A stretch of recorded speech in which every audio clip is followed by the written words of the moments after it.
Exodus chapter 5, beginning in verse 1, and just to continue kind of, set the stage for you. Moses has returned back to Egypt. We read this last week, and he met with the elders.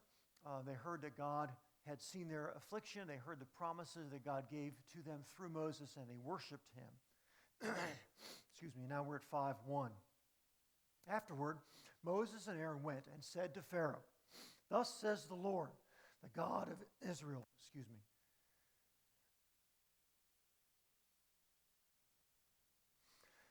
"Thus says the Lord, the God of Israel, let my people go that they may hold a feast to me in the wilderness." But Pharaoh said, "Who is the Lord, that I should obey his voice and let Israel go? I do not know the Lord, and moreover, I will not let Israel go." Then they said, "The God of the Hebrews has met with us. Please let us go a 3 days' journey into the wilderness, that we may sacrifice to the Lord our God, lest he fall upon us with pestilence or with sword." But the king of Egypt said to them, "Moses and Aaron, why do you take the people away from their work? Get back to your burdens." And Pharaoh said, "Behold, the people of the land are now many, and you make them rest from their burdens." The same day Pharaoh commanded the taskmasters of the people and their foremen, "You shall no longer give the people straw to make bricks, as in the past. Let them go and gather straw for themselves. But the number of bricks that they made in the past you shall impose on them. You shall by no means reduce it, for they are idle. Therefore they cry, 'Let us go and offer sacrifice to our God. Let heavier work be laid on the men, that they may labor at it and pay no regard to lying words.' So the taskmasters and the foremen of the people went out and said to the people, 'Thus says Pharaoh, I will not give you straw. Go and get your straw for yourselves wherever you can find it, but your work will not be reduced in the least.' So the people were scattered throughout the land of Egypt to gather stubble for straw. The taskmasters were urgent, saying, 'Complete your work, your daily task each day, as when there was straw.' And the foremen of the people of Israel, whom Pharaoh's taskmasters had set over them, were beaten and were asked, 'Why have you not done all your task of making bricks today and yesterday as in the past?' And the foremen of the people of Israel came and cried to Pharaoh, 'Why do you treat your servants like this? No straw is given to your servants, yet they say to us, "Make bricks." And behold, your servants are beaten, but the fault is in your own people.' But he said, 'You are idle. You are idle. That is why you say, "Let us go and sacrifice to the Lord." Go now and work. No straw will be given you, but you must still deliver the same number of bricks.' The foremen of the people of Israel saw that they were in trouble when they said, 'You shall by no means reduce your number of bricks, your daily task each day.' They met Moses and Aaron, who were waiting for them as they came out from Pharaoh. And they said to them, 'The Lord look on you and judge, because you have made us a stink in the sight of Pharaoh and his servants, and have put a sword in their hand to kill us.'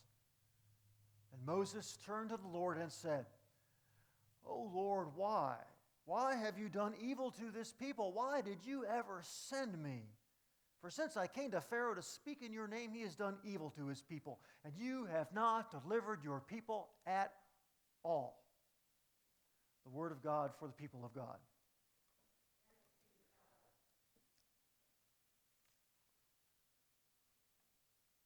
Don't you feel sorry a little bit for Moses? He's got a tough gig. He's got a hard job. And God isn't making it any easier, is it?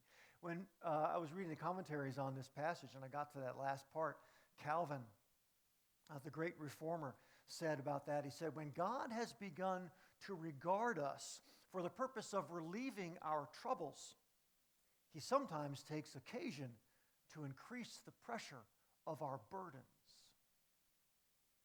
Comforting words? Not so much. True? Yeah. The experience of going from bad to worse is a common experience. But hearing that the way that Calvin placed it, it's not a message you're going to hear very often on the popular books or TV preachers. They don't want to say that. They don't want to give that kind of truth. They'd rather say, "Have your best life now."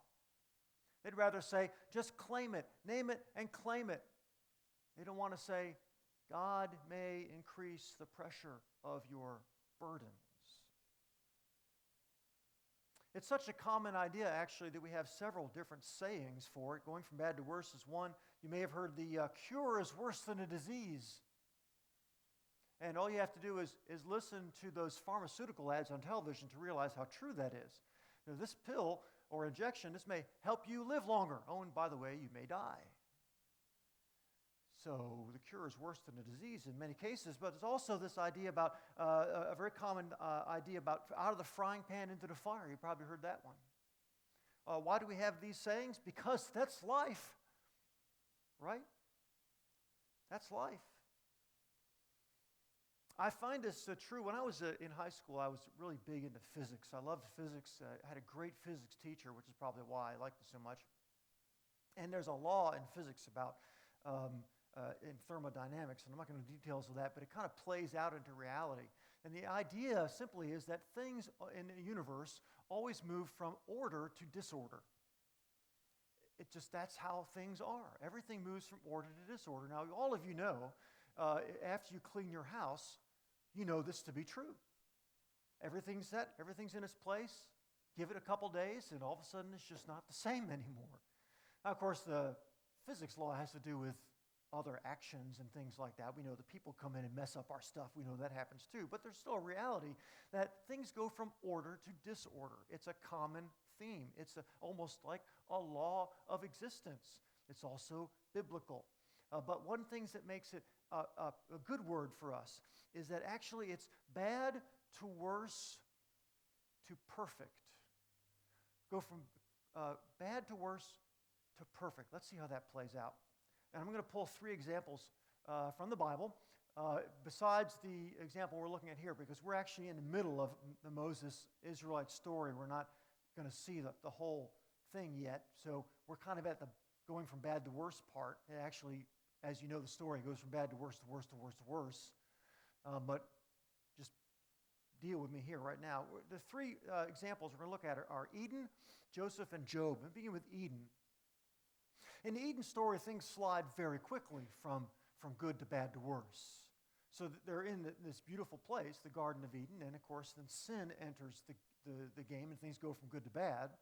And then as soon as that happens, there's shame, and they feel shame, Adam and Eve do, because now they realize that things have changed. They're naked, they got to get fig leaves, they got to clothe themselves, they got to all that stuff. So there's the shame that enters the picture. And then after they get that done, okay, we're okay. No, then God shows up and they're caught in it from bad to worse.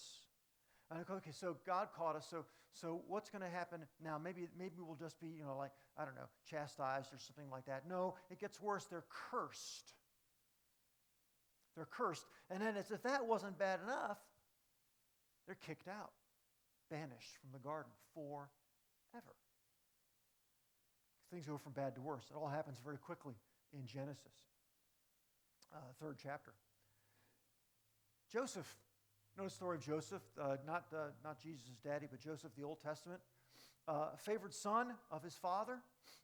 He moves from favored son status to fraternal strife. His brothers don't like him at all. So good to bad. Bad to worse, they're actually talking about killing him, but they just toss him in a cistern instead, which isn't much better because they're going to leave him there to die. Now, he was going to be rescued, but we don't get to see that part because it goes from bad to worse. They haul him out and sell him to slave traders. Now, he does get a brief reprieve in Egypt, where he moves into Potiphar's house and he gets moves on up the hierarchy there of the servants, but it goes from bad to worse because then he ends up in jail. And while he's there, there's this hope that somebody will remember him. The dreams of the cup bearer and the dreams of the baker, and the cup bearer's dream comes true, and he is released. And Joseph says, "Remember me to Pharaoh." He does. 2 years later, Joseph languishes in prison for over 2 years, from bad to worse. And the third example is Job. Oh, how we know Job. But do you remember what got him in that position? Job's fall is so fast, it staggers the mind. In the first chapter of Job, he's very wealthy, large family. In the first chapter of Job, he loses his oxen, his donkeys, his sheep are killed by lightning, his camels are stolen away from him, and his children die. Boom, boom, boom, in rapid succession. All that happens. So from great to bad to worse, and as if to underscore that, the very next thing that happens to him is his body gets full of sores. From bad to worse. And these examples make the idea of bad to worse very common. It's a biblical idea. It's a common idea. It's something that we live through.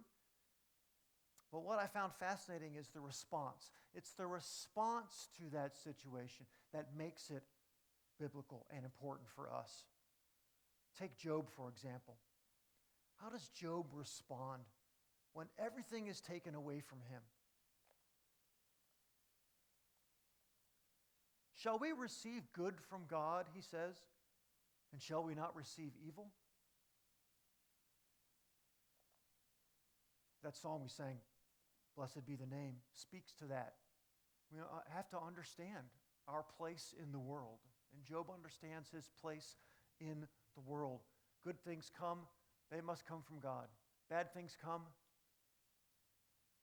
pressure, increasing pressure of our burdens. But Job understood more than that. And as you walk through that book and you get to the 19th chapter, you hear an amazing statement from Job. Absolutely amazing. I know that my Redeemer lives. Job said that. In the face of his so-called friends who were giving him rotten theology and trying to trip him up and trying to get him to confess something that he wasn't even guilty of, he said, you know what? I know my Redeemer lives. That's a bold statement. When the burdens on his burdens are being added and added, his response to that was to turn to God and say yes. Or Joseph. And we all have family dynamics. Family dynamics are a part of, we all live with those kind of functional and dysfunctional parts of all of our families. And that's definitely no different in Joseph's family, maybe even more so because of the way that family became a family with 2 wives and handmaidens and all of that stuff that was going on. I mean, some of you have large families, but I don't know if any of you can imagine what life would be like with 12 sons. Some of us, shake it too. 12. So it must have been crazy. And we're never really given an insight into Joseph's feelings as we go through the process of the narration of his story. We never hear what Joseph feels. We hear what he believes when he puts off Potiphar's wife. We get that, but we never hear his feeling until chapter 42. The events that occurred, that the events of the cistern and the slave trade, that was in chapter 37. But in chapter 42, the brothers have come to Joseph to buy grain. Joseph recognizes them. They don't recognize him because he's kind of Egyptianed up, if you will. And so they don't recognize who he is. He knows exactly who they are, and he has to step out and weep. He's so overcome with emotion at finally seeing them again.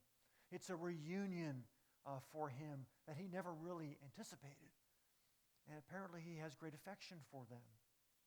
So much so that in chapter 45 he says to them, God brought me here. You sold me into slavery, but God brought me here. And even later, he will say it was God that caused everything to happen. So Joseph's reaction to going from bad to worse is to say, God brought me here. And then there's the Garden of Eden and Adam and Eve. Reflecting on this story in the context of going from bad to worse and asking about what was the reaction, I realized that the reaction of Adam and Eve is probably the most amazing of all. If anyone in the history of the world had a right to despair of life, it was Adam and Eve. They had everything, right? They had everything. And they're kicked out of it and banished from it, unable to go back ever. What did they do? They started a family. They started a family. What kind of hope did they possess that allowed them to say, you know what? It's going to be okay. Let's start a family. Think about that now in the culture in which we live. Adam and Eve wanted to start a family. even despite all the stuff that had gone wrong. Why? Because they knew God was up to something. They didn't know what, but they knew God was up to something, and they had two clues. First clue came in chapter 3, verse 15, where God tells them that a descendant of Eve will crush the serpent's head. The serpent will bruise his heel. That's a description of the cross. That's a description of the cross, where Satan bruises or harms and it literally kills Christ, the Son of God, and yet he triumphs over evil. Now, I know Adam and Eve had no idea that was going on, but they had some idea of something. God's got something planned. He said a descendant, so we need to have a family. We need to start a family because God's got something going on. We don't know what it is. And in verse 21 of that same chapter, God clothes them with animal skins. He kills animals, his own creation, to comfort the man and woman and send them out into the real world. God loved them. They knew this. They knew God loved them. They knew God was up to something. And so in that kind of faith, they started a family. So what about us? Well, we cannot escape the truth of the law of entropy. Everything moves from order to disorder. It's just how it is in our lives. That's why we hire maintenance workers to maintain stuff, because if you leave it alone, it won't stay the same. It's just the way it is. What can we do about it? Well, we can claim the promises of the one who wrote the law. Let me read just the first couple verses again of chapter 5, but I'm going to change some words. You know, I told you before that when you see capital L, capital O, capital R, capital D in the Old Testament, what you're actually seeing is the name of God, Yahweh. But it was changed mainly because it was seen as be sacrilegious to speak the name. And so we now change it to Lord. But when you take the name out of it and just say Lord, you lose a sense of, well, let me just read this to you. Afterward, Moses and Aaron went and said to Pharaoh, "Thus says Yahweh, the God of Israel, let my people go, that they may hold a feast to me in the wilderness." But Pharaoh said, "Who is Yahweh, that I should obey his voice and let Israel go?" There's a different force there. You see, we're talking about the name of God and how Moses claims the name, and Pharaoh despises the name. In that same verse, again, Calvin, when he was commenting on this, reflected back to another ruler who asked another question, which I always find so compelling. It occurred at the judgment seat in Jerusalem when Pilate is questioning Jesus. And Pilate says to him, "So you are a king." They're having a discussion about being a king. And Pilate says, "So you are a king." Jesus answered, "You say that I am a king. For this purpose I was born, and for this purpose I have come into the world, to bear witness to the truth. Everyone who is of the truth listens to my voice." Pilate said to him, "What is truth?" I love that question. Every time I read it, it gets me. Every time, because for Pilate, truth is standing right in front of him. And then he asks, "Who is truth? What is truth?" Those two questions, by the way, who is Yahweh and what is truth, are two questions being asked right now across the globe. People want to know, who is this God? And what is truth? Who is God and what is truth? And they look for answers in so many different places, right? I mean, go to Barnes & Noble, look at the religion section, look at the psychology section, it'll boggle your mind. Look at the self-help section. It's unbelievable where people go to find God and truth. Oftentimes creating their own God and creating their own truth, which is quite scary if you think about it. Our God, the God of the Bible, made certain promises. One of them, as we mentioned earlier, is in Genesis 3:15. And these promises that God made to his people in the Old Testament, to Abraham and to the Israelites, these promises, they are reflected back to us through Joseph's commitment to God's sovereignty. Joseph just knew God is in charge here. I may not have liked the process that he used to get me to Egypt, but God is the one that moved me to Egypt. It wasn't you throwing me in a cistern. It wasn't Potiphar's wife accusing me of sexual assault. It was, in fact, God moving me to this place. It's an unbelievable statement of the sovereignty of God. And in Job's certainty about his Redeemer blows me away every time I read it. Job, sitting in ashes and sackcloth, with sores all over his body, the only person left of his family is his wife. His so-called friends are trying to accuse him of being a sinner. And he says, I know that my Redeemer lives. Can you say that? When the pressure is being laid upon you, when you feel the fires like that brick I talked about with the kids, when you feel the fires of the oven on, can you say, I know that my Redeemer lives?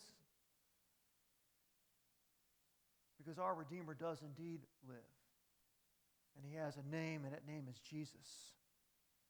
And all the promises of God are wrapped up in him.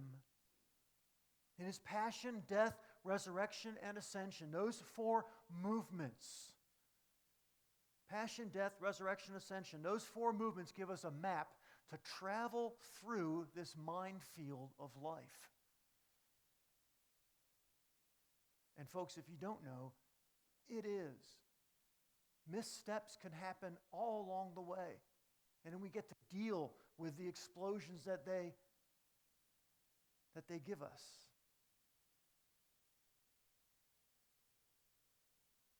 Jesus' passion, death, resurrection, and ascension give us a map to travel through the minefield of life. They do not give us a magic carpet to fly over it, which is what some people would want to tell you. It's not a magic carpet ride. In fact, I'll point you back to Psalm 23 where the psalmist says, though I walk through the valley of death, not fly over it. We are not promised that, never promised that. We're always promised that God is present with us when we walk through it.